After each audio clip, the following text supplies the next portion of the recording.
Ralph, great to have you. You're a very experienced man when it comes to the world of banking. So what do you make so far of what's happening at this EU summit, of their plans so far for recapitalizing the banks? Well, I think what's really happening behind closed doors is where is the money going to go? Because if they actually take a huge haircut on Greece, the fact is that the amount that they're going to have to take a haircut, they're going to have to infuse right into the banks.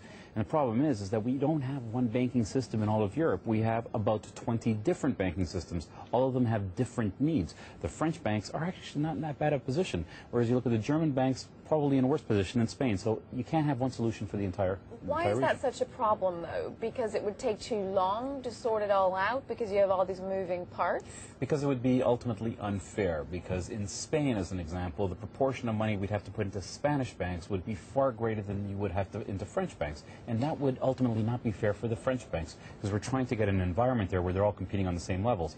And quite frankly, you can't do that if you have to put a lot more money into one area than the other.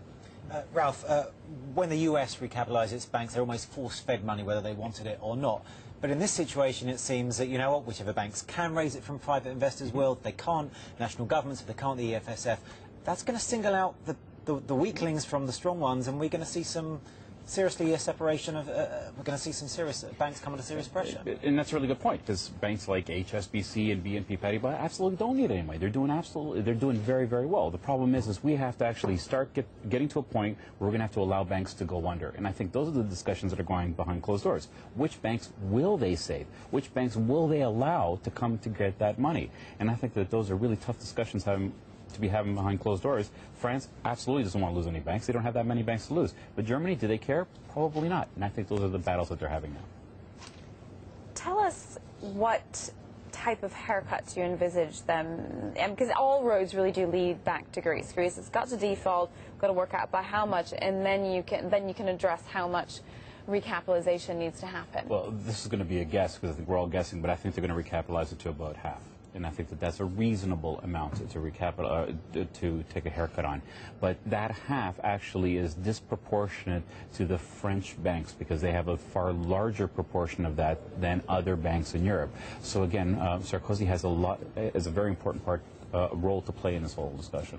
And Ralph, in terms of the asset sales, we're hearing from people familiar with the matter that it's going to be 100 billion euros. In terms of recapitalizations, 100 billion, 230 billion, up to, say, Morgan Stanley, JP Morgan. I mean, what kind of figure are we talking, and which banks are most going to have to raise the most money? I think we're looking at there's going to be a desire to sell up to $500 million worth of assets. But here's the question: who's going to buy them? Right. There's nobody out there with the money. ABN AMRO's just come out and say they're going to buy it. They can't buy that entire amount. There's very few banks out there that are willing to buy now, because they all believe, and this is the true belief, that things are going to get worse before they get better. They're going to wait for the bottom of the market, and they obviously don't want to raise money in the markets because shares are already so depressed. Not only are they depressed, but the investors simply are not there. So they're going to have to actually pay quite a bit for this investment, which obviously, if you're in a good position, it's probably really easy for you to do it. But why would you want to? Because you're going to have to pay too much for it. So it's a little bit flawed in that logic. Very quickly, Ralph, how does this all shake out?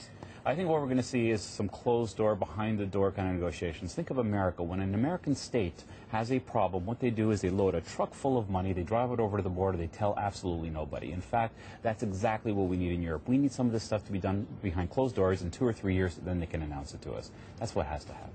All right, Ralph Silva, thanks very much.